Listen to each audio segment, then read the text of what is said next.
What's your name? Numa. Norman? Numa. My name is Yahaziel. Nice to meet you, Numa. Excellent question. What's the credibility? Because you're right. You have Islam who says Muhammad believed he talked to God, right? Now watch this. Get Deuteronomy chapter 18 about a prophet. No, before we go on, because you have an excellent question. That's the same question we all had. How do we know it's credible? Yeah, because I was telling him about like circular arguments.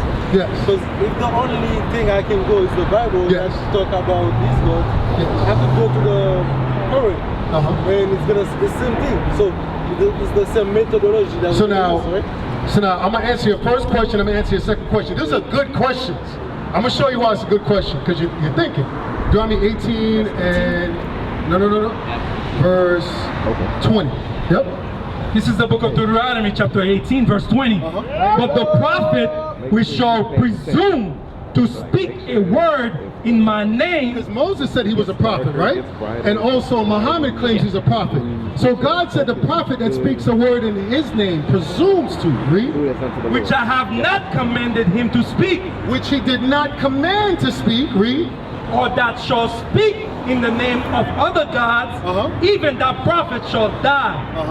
And if thou say in thine heart, how shall we know the word which the Lord hath not spoken? That's what you just was asking. How can we know? Because Muhammad said he's a prophet, Moses is a prophet.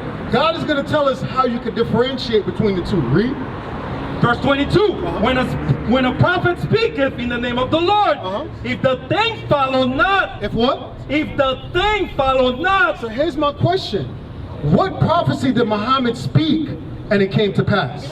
Check this out. So you say you don't know. Fair enough. Muhammad never spoke no prophecies because in the Quran it has no prophecy. That's right. God is showing you in order for you to be a prophet, you're going to speak and say God spoke to you, but there has to be what? Evidence. That's what you're saying, right? Read verse 21 again. Verse 21. And if verse 22, I'm sorry. Verse 22, when a prophet speaketh in the name of the Lord, if the thing follow not. So God said, if what they say in the name of the Lord, it doesn't come to pass. Nor come to pass, that is the thing which the Lord have not spoken. So now we want to know about Moses, right? Now Moses, let's go to Deuteronomy 28. Let's go to verse 68. Let's get to the point. Now we're going to read something that God told Moses. Let's see if it came to pass if what Moses said was true. Fair enough? You with me, right? Yeah. All right, come on. Deuteronomy chapter 28, verse 68. And the Lord shall bring thee into Egypt again. So God told Moses to tell our ancestors he would bring us into Egypt again. Why did God send Moses into Egypt in the first place? Do you remember? Get out.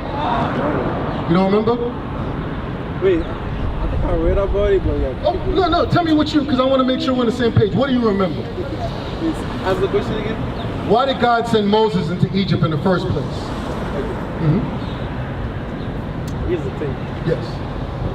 That's my first question, like the most general question. Is it the only thing we can rely on? Like the book, that's it, right? We're going to get to that, but I'm just trying to build with you and answer your first question. According to the book, right? Yes. I think to save the people from Egyptian, right? From the Egyptians, because there was what?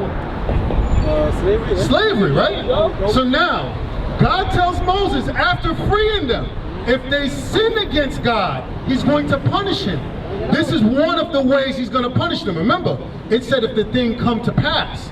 We're going to read about the punishment, and you and I are going to look at physical proof to see if it happened, right? Come on. And the Lord shall bring thee into Egypt again with ships. So he said God will bring you into Egypt, which is slavery, again. How? With ships. You're from Haiti, correct? How did your ancestors move around in slavery? Ships. On ships. I'm from Jamaica. How did my ancestors move around? Bring it out. What? Ships. Okay, what about the African Americans over here? How did they get transported? With what? Bring it out. Ships. With slave ships, right? Wait, hold on. But this is what God told Moses over 2,000 years ago. At that time it didn't happen. But did it come to pass? Did it come to pass? Yes. This is how we know the thing the Lord has spoken. Now, is that evidence? Come on now, dog. Come on, man. God told Moses we were going to slavery in ships. 2,000 years later, it came to pass, and that's not evidence? I'm gonna tell you why. Why is that not evidence? So, let's say the Bible have prophecies, right? Like they say there was gonna be war, right? There was gonna be sickness, like global sickness, right? Those are prophecies, right? Yes. But it's the same thing. We'd say it's evidence because it's happening, right? Yes. So that's the same pattern, right? But back in that time, there was already war. There was already those sickness. And they say like men will be greedy for money, but they say Judah sell Jesus for money. So all those things already happened. Yes. But those things are specific that you just said. We're talking about something specific. Right. Who can tell? Watch this. How can we know if it's true or not unless it wasn't specific? You're talking about vague things. God said a certain group of people. He didn't say everybody. Right. Moses is talking to who? Who's Moses telling this to? But is he talking to everybody? Because slavery was already around, yes. But who is he saying would go into slavery and slave ships? Who did he say it was going to happen to? The Israelites. The who? Israel. The Israelites. Who did this happen to? The Africans. The African. Did it happen to you? Yes. Did it happen to me? So what is that showing you? We're descendants of who? Of Africans. Of who specifically? Africans. Of who? Africa. Before Africa. Because watch this. Why is it called Africa? Get out.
Why was it called Africa? Leo Scipio Africanus, a white man conquered it and renamed it. Watch this. Get Psalms 49 and verse 11. I'm going to show you another prophecy. Hold on, before we go anywhere, because our ancestors never called that land that. Originally it was called Ham, then it was called Mizraim in Egypt, right? We never called it that. A white man conquered it and called it that. Watch this.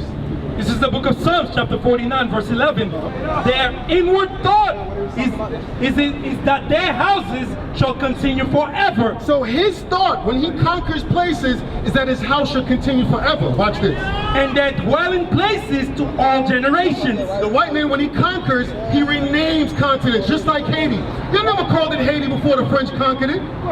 Read. They call their lands The lands that they conquer. after their own names. Wait a second. Was not Haiti conquered and renamed? Bring it out. Evidence. Was not America conquered and renamed? Evidence. Jamaica conquered and renamed? Evidence. But this is written in Psalms. David said this. How can David know that a man would come and oppress a land and call it after his name? Right. So you've got evidence, right? I have to ask the question. Why are you doing that? I'm going to let you talk, but I want to make sure we're on the same page. You've seen two examples of evidence that Moses is a prophet. He said your ancestors were going to slavery in slave ships. You said it happened. We also read that the people that conquered the land will rename it. You also confirmed that happened. So that's two examples of evidence. You say my ancestors? Yeah. Your ancestors from Haiti, correct? They went into slavery in slave ships, correct? So Is that correct? there are similarities. I wouldn't call it. What is evidence? What does evidence mean? Things that can be verified. So wait a second. We just verified it. But go ahead. Go ahead. There's a connection that is not made. So you say. What connection is not made? So the connection between the Israeli people you say you talk to and the actual African. So how do I know you're talking about the same people? About the same people? Watch this. Because African people were the only one getting enslaved. You're correct. Two. You're correct. Not the only one getting enslaved on ships. Right? Watch this. Now you keep saying they're African. That's why I asked you, what did they call themselves before they got conquered? Because there's many tribes out there. The fact that you use the name Africa is evidence they've been conquered. They call themselves many tribes. There's many tribes. There's over 300 tribes. You understand that, right?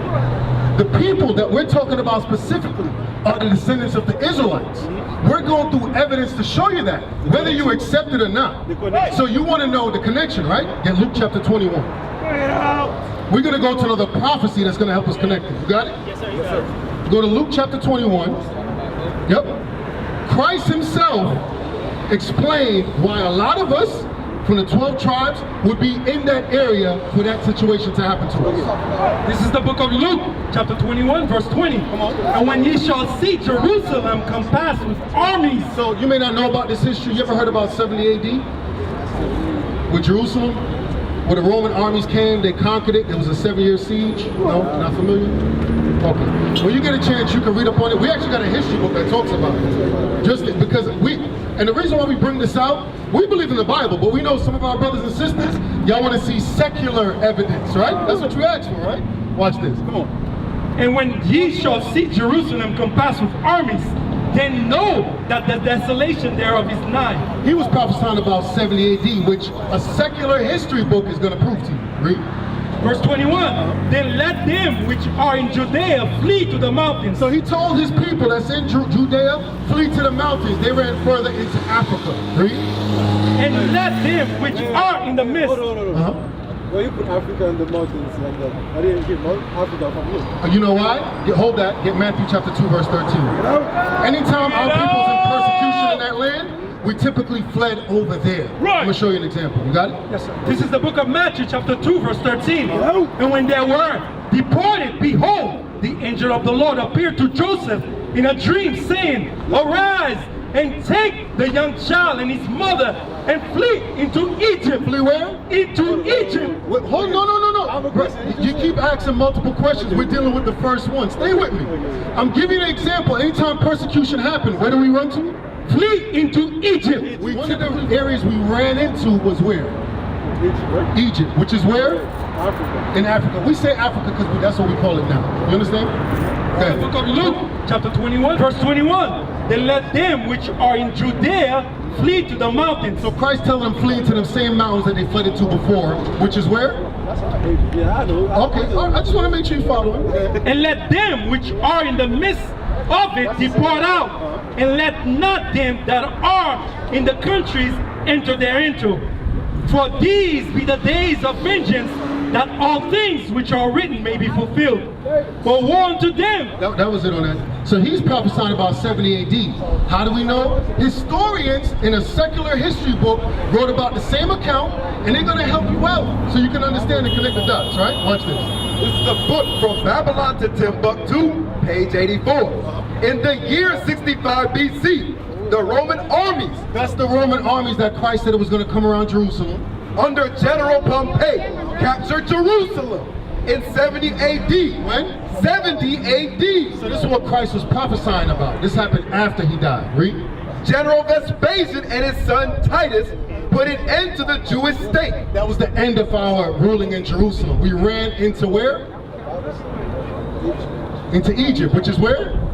And it's not just Egypt, because it's a lot of us. There's many places. Watch this. Come on, keep reading. Put an end to the Jewish state with great slaughter. During the period from Pompey to Julius, it has been estimated that over 1 million Jews, How many? 1 million Jews fled into Africa. What did they flee into? Fled into Africa. 1 million people can't fit in Egypt. We kept running further and further to what you know is today is called the Gold Coast, for example. That's where a lot of us got captured later on in time and transported to various different places. Read. Fleeing from Roman persecution and slavery. The slave markets were full of black Jewish slaves. Who was in Africa? Full of black Jewish slaves. Do you see the correlation now? Do you see the evidence?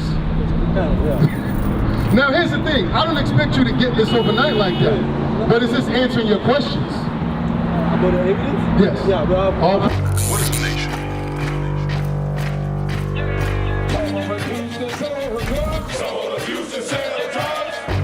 nation is men leading by example.